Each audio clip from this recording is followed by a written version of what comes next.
Hi there, welcome back. What if the true source of masculine strength isn't in power, wealth, or desire, but in a force most men ignore? For centuries, the Stoics guarded a secret discipline that turned ordinary men into unshakable leaders. By the end of this video, you'll discover the hidden code Marcus Aurelius lived by, one that still separates strong men from the lost crowd today. The question is, are you ready to unlock it? 1. The untapped Stoic strength. Most men today confuse strength with noise. They chase validation, flex in front of others, and burn their energy proving what they already doubt inside. But Stoic strength, what Marcus Aurelius, Seneca, and Epictetus knew, was never about appearances. It was about inner fortitude, the unshakable calm that makes the world bend toward you instead of the other way around. Think of it this way. If a storm hits, the weak man panics, clings to others, or complains about the wind. The Stoic man? He plants his feet, lets the storm rage, and stands still. That stillness is not weakness, it is untapped strength. Marcus Aurelius wrote in his Meditations, "Be like the rock against which the surf crashes. It stands unmoved and the raging of the sea falls still around it." This image is the essence of Stoic power.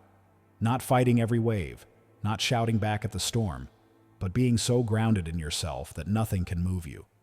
Most men miss this because they are trained to react, not to remain. The untapped Stoic strength lies in restraint. It is not about how much you can do, but how much you can resist doing. A man who is quick to anger is weak because his emotions command him. A man who cannot endure solitude is weak because his comfort commands him. A Stoic man, however, sees every discomfort as a training ground for power. This strength is magnetic. People sense when a man doesn't need to prove himself, when his silence carries more authority than another man's words. The more you anchor yourself in this inner discipline, the less the external world can shake you. And this is only the beginning. Because if Stoic strength begins with stillness, its next level is far more difficult: disciplining desire. 2. Discipline over desire. Every man feels desire, for comfort, for pleasure, for recognition.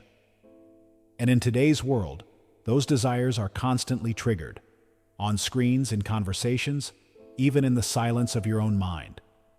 The average man becomes a slave to them. He eats when he craves, speaks when he wants to be heard, and spends when the impulse strikes. This is not freedom. This is chains disguised as choice. The Stoics understood that desire, left unchecked, robs a man of his strength. Marcus Aurelius warned, "You have power over your mind, not outside events." Realize this, and you will find strength. Notice what he doesn't say. He never tells you to chase what you want, only to master what you can control. And the greatest battlefield is your own appetite. Think of the man who cannot resist distraction. He scrolls endlessly, feeds his urges instantly, and calls it enjoying life. But what happens? His focus leaks, his energy drains, his willpower weakens. A man ruled by desire is predictable, and a predictable man is powerless. Discipline flips this entirely. Imagine refusing the urge to check your phone, or holding your tongue when insulted, or choosing to wake early when every cell in your body wants to sleep in. That resistance creates pressure, and from pressure, power is forged. Seneca wrote, "No man is free who is not master of himself." Discipline is not about deprivation. It is about liberation. When you say no to impulse, you are saying yes to strength. You're training your nervous system, your mind, and your spirit to follow your command instead of the world's distractions. And here's the paradox. When you conquer desire, desire stops haunting you. You no longer chase because you no longer need. That calm independence radiates as authority. Others notice it, even if they cannot name it. But discipline is only half the equation. Once you learn to restrain desire, you must channel that energy into something greater, transforming it into presence. 3. Energy transformed into presence. Discipline does not destroy energy, it redirects it. When you refuse an impulse, the energy that would have been wasted doesn't vanish. It builds. It becomes a force waiting to be shaped. Think of a river. Uncontrolled, it floods the land, destroying everything in its path. But once it is channeled, it powers cities, moves ships, and gives life. Your energy works the same way. Unchecked, it scatters in arguments, noise, and constant cravings. Controlled, it becomes presence, the invisible gravity that draws others to you without a single word. Marcus Aurelius hinted at this when he said, "Waste no more time arguing about what a good man should be. Be one to argue is to spill energy outward. To embody is to concentrate it inward until it radiates naturally. People feel presence before they understand it. It's why a man who speaks less is often respected more. His silence isn't emptiness, it's power conserved." In a room full of voices, the man who does not chase attention becomes the one who commands it. When discipline transforms desire into presence, the results are magnetic. Women sense safety and strength. Men sense authority and composure. No marketing, no noise, just the silent truth of energy under command. And this presence is not accidental, it's trained. Every refusal, every no to impulse, every quiet moment of control builds an aura that cannot be faked. But presence alone is not the end. Presence must evolve into something higher. Silent authority. 4. Silent authority. Authority is not something you announce. The louder a man insists on being respected, the less he is. True authority is silent, and because it is silent, it is undeniable. Think of the commanders who walked into a room and shifted the atmosphere without saying a word, or the teacher whose presence alone kept an entire class in order. What gave them that power? Not shouting, not demanding. It was the weight of their discipline, the certainty that they lived what they spoke. Marcus Aurelius never ruled Rome by force of voice. His words and meditations were written in private, not to impress but to guide himself. Yet 2,000 years later, we lean on them like pillars. That is silent authority. Power that doesn't need applause because it proves itself through action, through consistency, through integrity. When you embody this, people will test you less because they can feel the limits in your silence.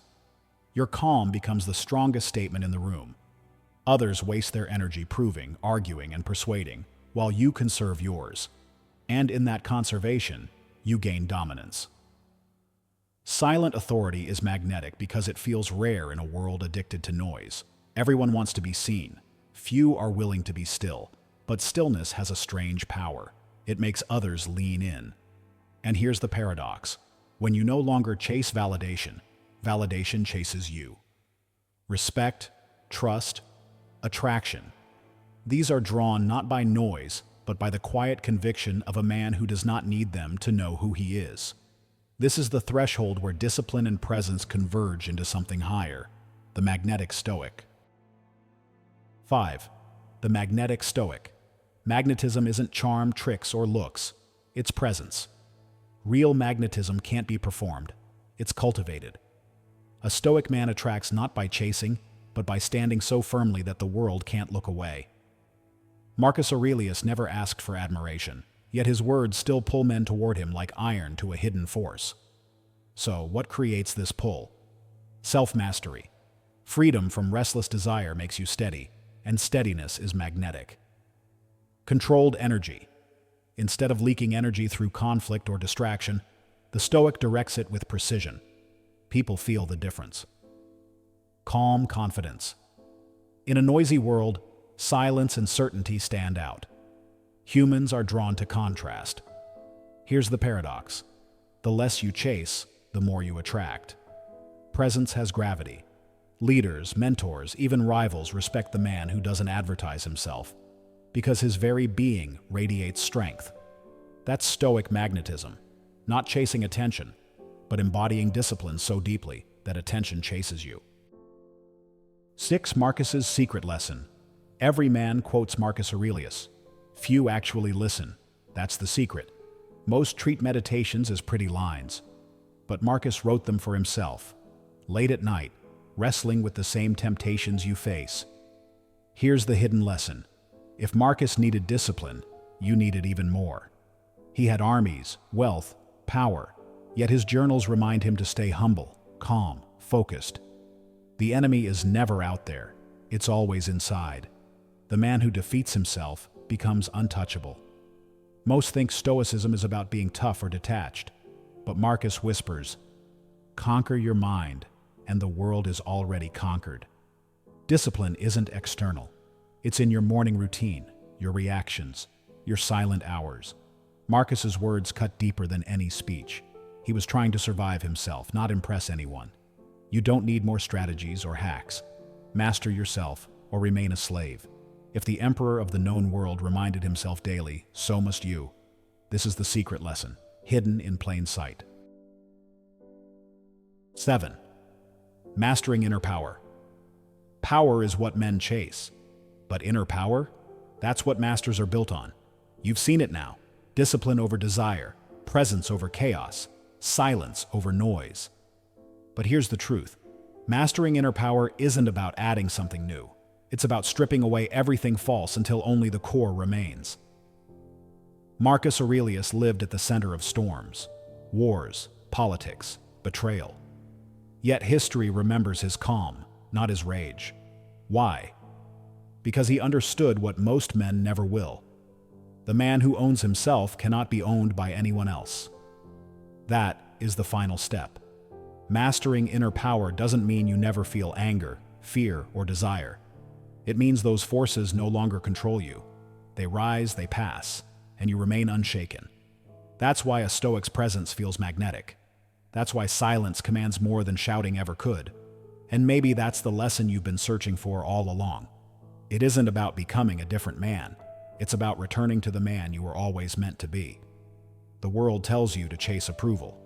Stoicism tells you to approve of yourself. The world tells you to prove your worth. Stoicism tells you to live it quietly. And when you do, the results speak louder than any words. So when you close this video, remember this. Inner power is not given. It is claimed day after day in the smallest choices. It is the discipline to wake up, the courage to stay calm, the strength to walk your own path. And just like Marcus, you don't master it once. You master it daily. That's how you become untouchable. That's how you become magnetic. That's how you become stoic. If this message sparked something in you, subscribe to Stoic Horology for more lessons drawn straight from Stoicism. And if this final chapter resonated, drop a like and share your thoughts in the comments. Let's keep building this discipline together.